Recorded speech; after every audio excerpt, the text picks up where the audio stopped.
ಚಳ್ಳಕೆರೆ ನಗರದಲ್ಲಿ ಕುಂಠಿತವಾಗಿದ್ದ ಬಳ್ಳಾರಿ ಮಾರ್ಗದ ರಸ್ತೆ ವಿಸ್ತರಣೆಗೆ ನಗರಸಭೆ ಮರು ಚಾಲನೆ ನೀಡಿದ್ದು, ಮಂಗಳವಾರ ಬೆಳಗ್ಗಿಂದಲೇ ಜೆಸಿಬಿಯಿಂದ 8 ಮಳಿಗೆಗಳ ತೆರವು ಕಾರ್ಯಾಚರಣೆ ನಡೆಸಿತು.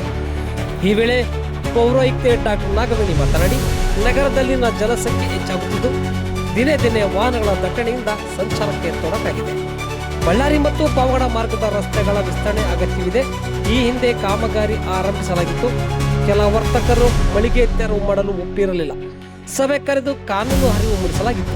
ಇದರಿಂದ 8 ಮಳಿಗೆಗಳ ವರ್ತಕರು ಸ್ವಯಂ ಪ್ರೇರಿತರಾಗಿ ಅಂಗಡಿಗಳನ್ನು ಖಾಲಿ ಮಾಡಿದ್ದಾರೆ. ಇನ್ನು ಕೆಲವರು ನ್ಯಾಯಾಲಯಕ್ಕೆ ಹೋಗುವುದಾಗಿ ತಿಳಿಸಿದ್ದಾರೆ ಎಂದರು. ಮಳಿಗೆಗಳ ತೆರವು ಕಾರ್ಯದ ಹಿನ್ನೆಲೆ ಬಳ್ಳಾರಿ ರಸ್ತೆ ಮಾರ್ಗದಲ್ಲಿ ಪೊಲೀಸರು ಬ್ಯಾರಿಕೇಡ್ ಹಾಕಿ ಸಿಬ್ಬಂದಿ ನಿಯೋಜನೆ ಮಾಡಲಾಗಿದೆ. ನಗರದ ಪಾವಗಡ ರಸ್ತೆಯ ವಿಸ್ತರಣೆ ಕಾಮಗಾರಿ ಆರಂಭಿಸಿ ವರ್ಷಗಳು ಕಳೆದಿವೆ. ಕೆಲ ಮಳಿಗೆಗಳ ಮಾಲೀಕರು ಕೋರ್ಟ್ಗೆ ಹೋಗಿದ್ದಾರೆ ಎಂಬ ಹಿನ್ನೆಲೆಯಲ್ಲಿ ನಗರಸಭೆ ಕಾಮಗಾರಿ ನಿಲ್ಲಿಸಿರುವುದು ಸಾರ್ವಜನಿಕರ ಆಕ್ರೋಶಕ್ಕೆ ಕಾರಣವಾಗಿದೆ.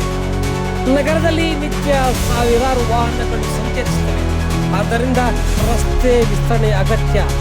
ರಸ್ತೆ ಕಾಮಗಾರಿ ಅಡ್ಡಿಯಾಗಿರುವ ಮಳಿಗೆಗಳನ್ನು ತೆರವು ಮಾಡಿ ವಿಸ್ತರಣೆ ಮಾಡಬೇಕು ಎಂದು ಆಗ್ರಹಿಸಿದ್ದಾರೆ. ಅಧಿಕಾರಿಗಳ ನಡೆಗೆ ಜನರ ಮೆಚ್ಚುಗೆ. ನಗರದಲ್ಲಿ ಅನೇಕ ವರ್ಷಗಳಿಂದ ಶಿಥಿಲ ವ್ಯವಸ್ಥೆಯಿಂದ 94 ಮಳಿಗೆಗಳ ತೆರವಿಗೆ ಯಾವ ಅಧಿಕಾರಿಯೂ ಮುಂದಾಗಿರಲಿಲ್ಲ. ಈ ಹಿಂದೆ ಇದ್ದ ಪೌರಾಯುಕ್ತರು ವಿದ್ಯುತ್ ಸಂಪರ್ಕ ಸ್ಥಗಿತ ಮಾಡಿ ತೆರವು ಕಾರ್ಯಕ್ಕೆ ಮುಂದಾಗಿದ್ದರು. ಮಳಿಗೆದಾರರು ಕೋರ್ಟ್ ಮೊರೆ ಹೋಗಿದ್ರು. ಕೆಲ ಮುಖಂಡರು ಅವರ ಬೆಂಬಲಕ್ಕೆ ನಿಂತಿದ್ದರು.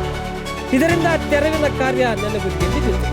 ಪ್ರಸ್ತುತ ಪೌರಾಯುಕ್ತರಾಗಿರುವ ಡಾಕ್ಟರ್ ನಾಗವೇಣಿ ಅವರು ಒತ್ತಡಕ್ಕೆ ಮಣಿಯದೆ ಪೊಲೀಸರ ಭದ್ರತೆಯಲ್ಲಿ 94 ಮಳಿಗೆಗಳನ್ನು ನೆಲಸಮ ಮಾಡಿ ರಸ್ತೆ ವಿಸ್ತರಣೆಗೆ ಮುಂದಾಗಿದ್ದಾರೆ ಎಂದು ಸಾರ್ವಜನಿಕರು ಮೆಚ್ಚುಗೆ ವ್ಯಕ್ತಪಡಿಸಿದ್ದಾರೆ.